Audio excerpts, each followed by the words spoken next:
Live on WFLA Now. This is Run for Fun with running enthusiast Leigh Spann. Well, welcome to the third episode of Run for Fun with Leigh Spann. You're joining us right now in the WFLA Now Stream Center for the show that's designed to spread the joy of distance running and walking. I'm Leigh Spann. I'm a meteorologist here at WFLA in Tampa. And as you just heard, I'm also a running enthusiast. I wanted to create a show that would help me share how I run for fun and hopefully get more of you out there loving it too. So joining me now is Tampa running coach Maria Williams. Good morning, Maria. Good morning, Leigh. Happy to be here for our third episode. Yes, and you just got back from a group run trip up in Memphis. Yes, we went to the St. Jude Marathon and Half Marathon.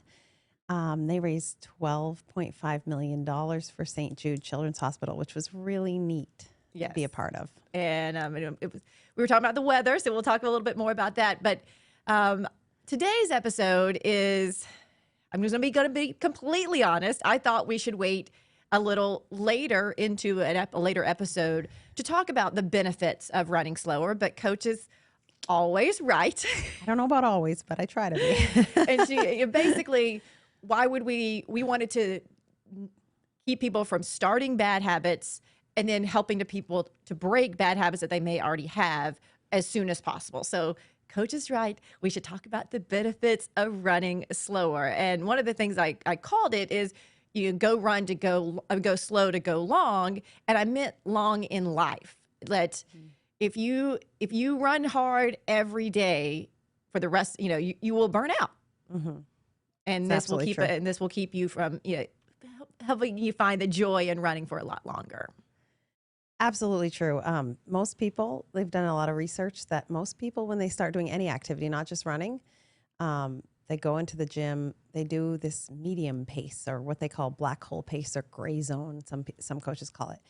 It's really not a pace. It's a pace that gives you a lot of endorphins, which is why people go to it. But it's not hard enough to really improve, and it's not easy enough to really improve, actually. So it's just, and let's be clear, if you're starting running, any kind of running is going to work. Yes. For a little while. You are going to improve at black hole pace if that's where you're starting. But there does come a point where it's going to backfire. And so we're trying to avoid that plateau or backfire or burnout before it happens. Yes. Oh, no, that's not right. We want to show you the benefit, not Taylor Swift. We want to show you the benefits of slowing down and then how to test that slower speed, because there are so many benefits to slowing down. Yes, we're going to talk more about the gray area or the black hole pace as this episode continues. So but there are so many benefits to not doing that every time you go out. And it's not easy to slow down. Most people think, all right, I can slow down, but it takes a lot of effort to slow down and do it the correct way. Yeah, most people, when I first start teaching them how to slow down, they complain about their hips. Their hips hurt because you're out there a little bit longer. And it's a little bit different form, so it feels a little weird at first. And then it also feels like you're not doing anything. Like it doesn't feel like you're not breaking a sweat. It's almost a little meditative or yoga-like, which is what I like about it now. So there's a little learning curve to it. So let's talk about what black hole pace or the gray zone is, so that people kind of understand that, it's going to be something that's not your top end speed, but it's not, you are going to, you're going to break a sweat every time you go out and you run, whatever that speed is for you. It's really just above ventilatory threshold, which is really like where you're starting to breathe a little bit heavy. I can tell immediately when I switch into it. It's, people say conversation pace. I can talk, coach. Well, it's not conversation pace because I can still talk in ventilatory threshold. So the conversation pace doesn't really work too well, but you can tell you should not be out of breath at all. When you're doing these, yes. And we're not saying that you have to do these slow runs every run. No. In fact, you shouldn't do these slow runs every run, but you should allow for these benefits to come your way. Yeah. So 80% of your runs should be this. So this is like the bread and butter of everything that you're doing. Like this is where you get the most bang for your buck. Even if you never did any kind of speed work, you would still improve doing this. So yes, you do need to do speed work if you want to improve, but you can improve up to a point just developing your aerobic capacity. So, all right. So that's that word aerobic capacity is something that Maria teaches and drills in. Would that be a good, Yeah, good way to put it? Because it's 80%. Yes. So we drill it in. So one of the analogies she uses is a bank account. So why don't you explain to people what that aerobic capacity is in the analogy of a bank account? And actually, it's a good analogy because everybody wants a bigger bank account, right? So every time you're you're doing these easy runs, you're depositing into your aerobic capacity bank account, right? So the bigger the bank account, the faster and longer you can go. If you go and you're on a track and you go and run 100 meters as fast as you can, why can't you sustain that over the long distance? If you can sustain it for short distance, it's because there's not enough aerobic capacity underneath it to go the distance. So the more aerobic capacity you build, the faster you can go longer. And so every time that you then go a faster run, you take some of that out. You build up a savings account by running these slow miles, and then you can take out. Yeah, you take out when you run faster, but then you have to build that back in. You can't just keep taking it out. You can't keep taking it out because otherwise you overdraw your account. And that's what happens when you run black hole pace too much. Eventually, you will erode your aerobic capacity, and then you're going to plateau or slow down. So, and I will say that's why we wanted to do this early in the season and in these episodes to keep people from doing this, because what logically makes sense, if I can run 1 mile at one pace, then I should be able to either run 1 mile at a faster pace every time, or run 2 miles at the exact same pace and run 3 miles at the exact same pace. That's the way most distance runners are. Like you stay at the same speed and you keep going longer and longer and longer. Explain while that makes so much sense logistically, it doesn't make sense when you're looking physiologically. Yeah. So I can't tell you how many times people come into the running shoe store and I'm like, so you're a new runner? They're like, yeah. I'm like, well, what are you doing? They're like, well, I ran 3 miles yesterday, and then tomorrow I'm going to try to run 3 miles even faster, and then I'm going to try to run 3 miles even faster, and then I'm going to. So unfortunately, that just leads to us getting injured. And in the grand scheme of things, we want to put as much aerobic capacity as we can in the bank so that we can stay consistent and not get injured, because the uninjured runner, the consistent runner, is the one that improves over time. All right. So I want to get to this one real quick. So, okay, come on. So a lot of people do have the concerns. You talked about this. Is it still good exercise to get out there and your heartbeat isn't racing and it feels uncomfortable? And then you do have to be out there for a long time. So the main question is, why would people do this if they don't feel like that exact run is giving them the benefit that a faster run would bring them? Well, let's talk about something other than aerobic capacity in exercise. When you exercise, you bring your cortisol level up.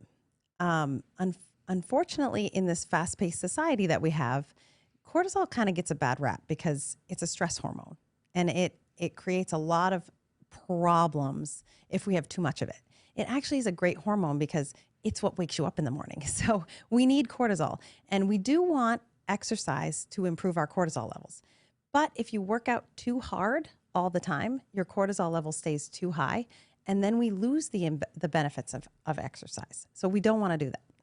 And we talked about it a little bit ago, that people say, well, it feels uncomfortable to run this slow. Yeah. So what do you need to tell people that to make it feel more comfortable over time? It doesn't take that long to make it feel comfortable. And I think the best way to make it feel less uncomfortable is to kind of change your mindset. One of the mindsets I tell my runners is it actually teaches you patience, which we all need. We all need patience. So that's good. It also makes you excited to actually do hard workouts, because the hard workouts we do need, and we don't want to be so running hard all the time that we lose the excitement behind being able to do a fun workout. When you're running black hole pace, you can't even hit your workouts. It's too hard because you're too tired from the other days. So if your mindset is, oh my gosh, I get to do my hard workouts later in the week, and this is going to make my hard workout even better, that can help with the uncomfortable feeling. And it also just takes practice. I mean, Yes, it is practice. just as much as getting faster takes practice. Learning how to run slow in a good form is also which you can actually really focus on your form when you're not trying to just go as fast as you can. And there's all sorts of different tools you can do if you're trying to learn. Like I listen to podcasts when I'm running slow. I try to run with people that are a little slower than me. And also when you're first starting out, you might have to run walk a little bit to stay in the right zone. And that's okay. Over time, it's kind of fun to see how when you start run walking, it slowly turns into running more. And that's what your aerobic capacity is doing. It's building your ability to be able to go longer. And if someone is, because I'm trying to talk to multiple kinds of people who may be just joining us, if they're just starting out running, how do they even know if they've never really exercised before? What should it feel like? What should they know before they go? That's tough because when you first start, if you're not in shape, you're going to be out of breath every time. So in that regard, I would say it's best to just go as slowly as you can and then stop and walk and try to probably go by heart rate at that point. You want to kind of, use your heart rate. And so these are some of the tools that Maria has talked about. And so many of these watches now, especially if people have the Apple watches, but also you can just feel your heart, how hard it's beating. It should not be beating that hard when you're doing these slower runs. No, it shouldn't. The first tool I like to use is actually perceived exertion because I think that's the one that's the best. And that's like you want it to be a 1 or 2 on a scale of 1 to 10. Like you literally want to feel like you can go forever at this pace. When you're first starting out, that's never going to happen. So, but you could run walk for a long ways. So kind of take that into consideration. It shouldn't be jarring. It shouldn't hurt. It shouldn't hurt at all. In terms of heart rate, you really want to be at like 60 to 70% of your max heart rate. Most people don't know what their max heart rate is. That's just what I was about to say. I don't even know what mine is. Which is why sometimes those watches make me a little nervous because they're not always right either. And when you're a beginner runner, it's going to be really hard to get to your max heart rate because you have to be strong enough to get there. So typically with most people, it's under 150 heart rate. Is your max? No, it's not your max. It's what you should stay under for easy running. Okay. Is under 150. And then we just had the thing on the sing test because you said, of course, you can talk and have a conversation at a much faster speed. Singing along is very different. Yeah, and it's not just like singing, like I always say, sing the ABCs. It's not like A, B, C, D, E. It's like you should be able to sing the whole thing without taking a breath. That's what you should be able to do if you are in the correct zone for these slow runs. For these slow runs, yeah. And so I do think that the sing test is something that most people can do. It doesn't matter what your watch says. Doesn't matter how. I don't know if most people can sing, Leigh, but but you could. I didn't say you had to sing well. Yeah, that's true. Didn't say you had to sing well, but but I think that's a way that you can really test out. Am I going slow enough? Yeah, because singing, I mean, it's much different than trying to talk while you're running. Yes, very much. I have these 2 runners who will remain nameless because they know who they are, but they can talk at a really high heart rate. Yip yip yip yip. They talk the whole time, and I would just say they'd be like, "But coach," I'm like, "Your easy run is way too hard. It's just too hard." And they're like, "But coach, we're talking the whole time. We're talking the whole time. It's in it." I'm like, "Show me your watch."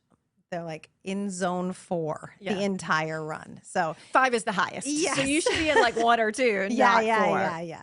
And you can do even a little bit of low zone 3. It's fine. But it's funny, like people just, it feels good to talk and run and they forget. They just forget.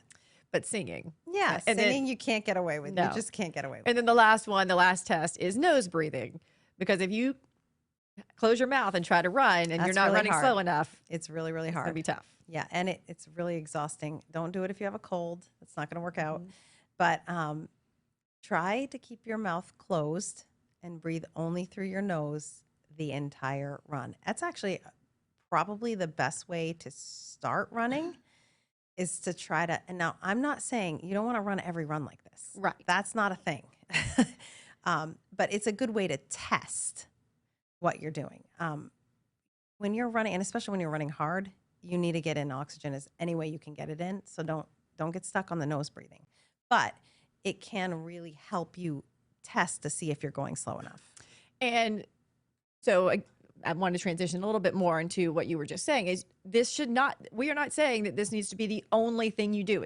We wanted to break the habit of people saying, of going out and exerting just enough effort that it's going to be really hard to recover from. So tomorrow's run is not going to feel very good at all. And then if you do it a third day in a row, then then you stop. Then you can't be as consistent. Yeah. But if you do these slower runs on Monday and Tuesday, and then Wednesday comes around and you can go faster than you normally would have, especially on that third day of running that what we call black hole pace, but sort of that gray area it feels good, but it's not. It's hard to recover from. Ultimately, it's the same thing as lifting weights every single day. Like if you lift your bicep every single day, your heart's a muscle. It needs recovery.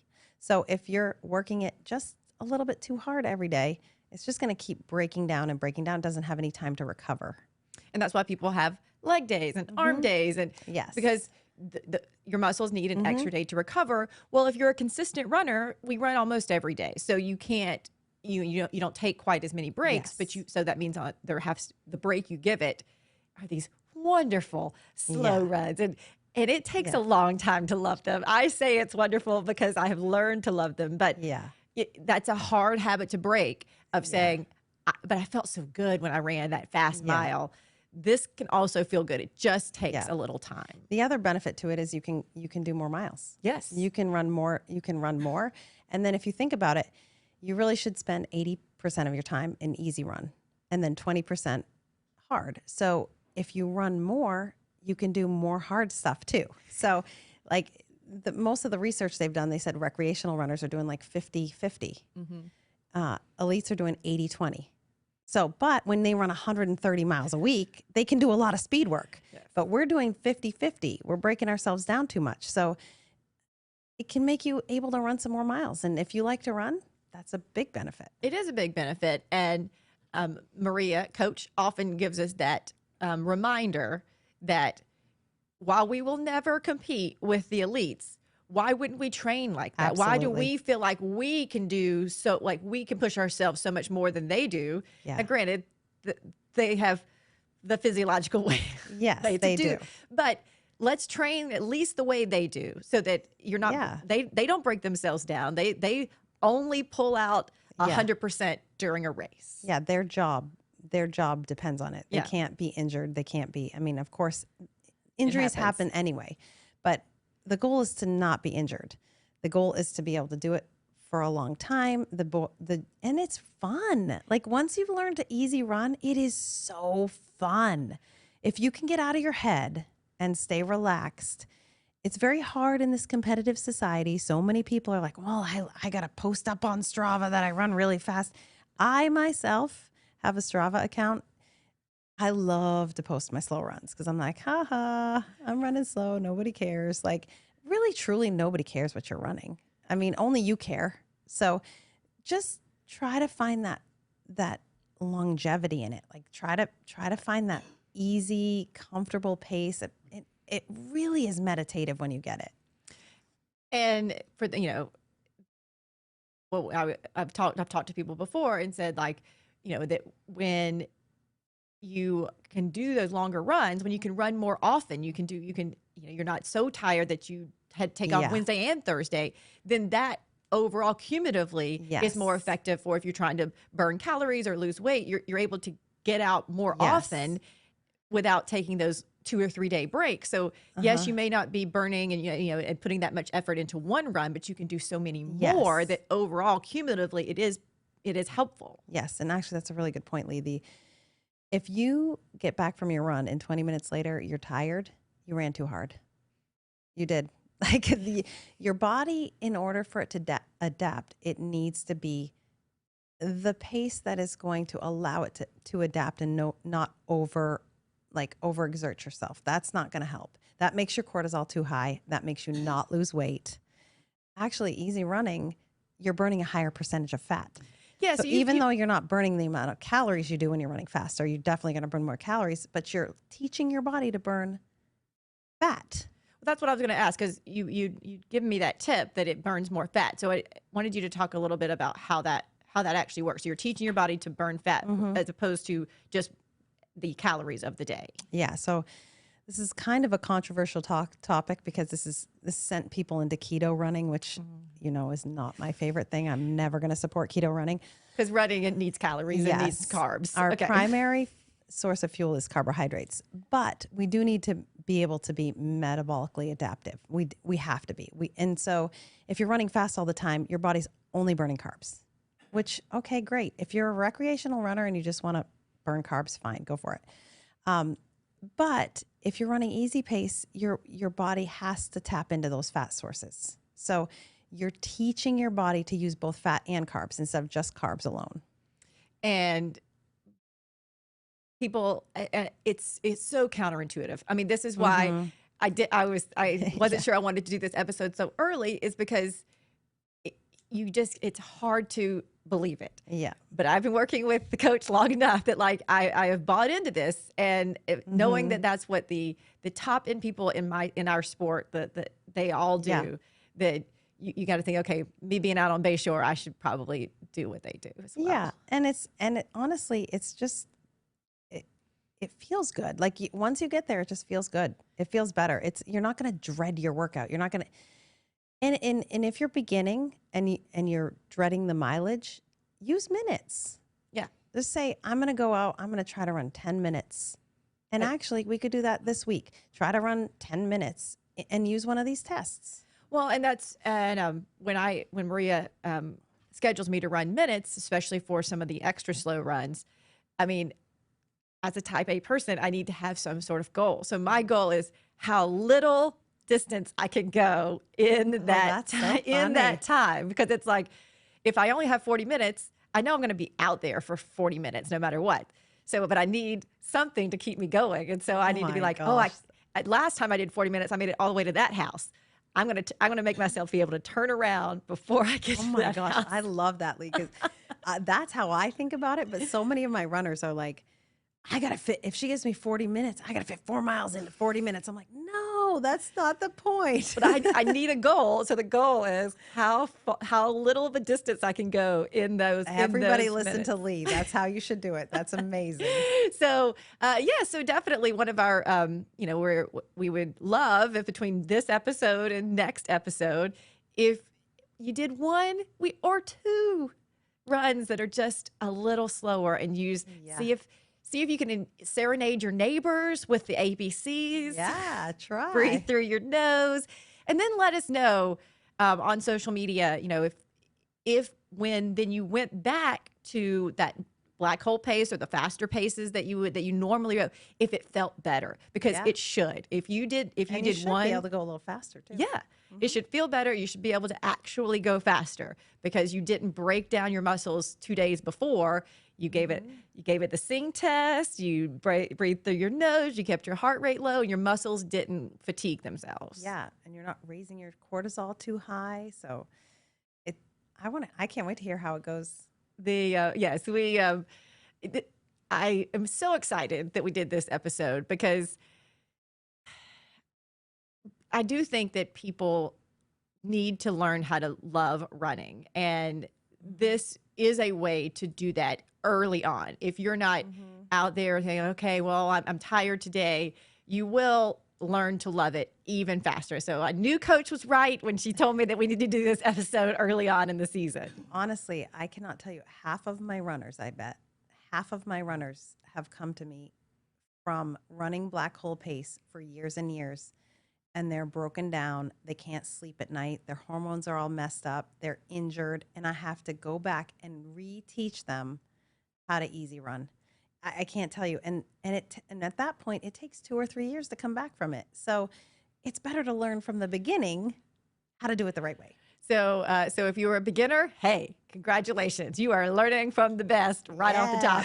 If you have been somebody who gets out there 3 times a week on Bayshore or, you know, your neighborhood, and you push yourself to where you're exhausted and you're sweaty every day, just take one of those and slow it down, and then do 2, and then see how that third one, how much better it feels when your muscles are fully recovered and can just go out there and you can really kill it. And after a while, what will happen is, inevitably, every time I teach a runner this, after like 3 or 4 weeks, they're like, Coach, can I have more miles? Can I go more days? Can I go more days a week? And these are people that are coming from the couch. Yeah. They're like, they want to run more. They never thought ever that they would want to run more, and they want to do it more. So that's the end. That's the end game. So we want big bank accounts of aerobic capacity that we pull out. And then one day when you run a race, you know, then you may actually have to empty your bank account. You bought a house. Yeah. You bought a house. It's true. That's the other thing people do. If they sign up for a race, they don't know that they should push themselves harder. Yeah. So it's all about learning when you should push and when you shouldn't push. We're going to give it an 80-20. Let's see. Let me get one more through the tests. Come on. The graphic. I kind of wanted to see Taylor Swift again. Yeah, no, don't know why Taylor Swift showed up. But our tools to use. So perceived exertion, the heart rate test. If you do have a heart rate monitor on your watch, but specifically how you feel. It shouldn't be. You shouldn't be able to hear your heart pumping in your ears. And then the sing test and nose breathing. Those are great tools. If you could just use 1 or 2 of those during a run this week and let us know how you feel, I would love it. Yeah, can't wait to hear about it. All right, everybody. Well, we are closing in on the end of our 3rd episode of Run for Fun, and I hope that we continue to grow the audience and let you guys in on the little bit of a secret that how running can be fun. You just have to do it correctly. So let's see. You can join us. This will be a podcast here on Apple Music and on Spotify. So as Maria said, on her long, slower runs, she listens to podcasts. You can re-listen to this, although you probably wouldn't want to sing along to it, but we really hope that you do take the benefits of running slower, and that's why you can go slow to go long for the rest of your life. I love it. We'll talk to you next week. All right. See you next week.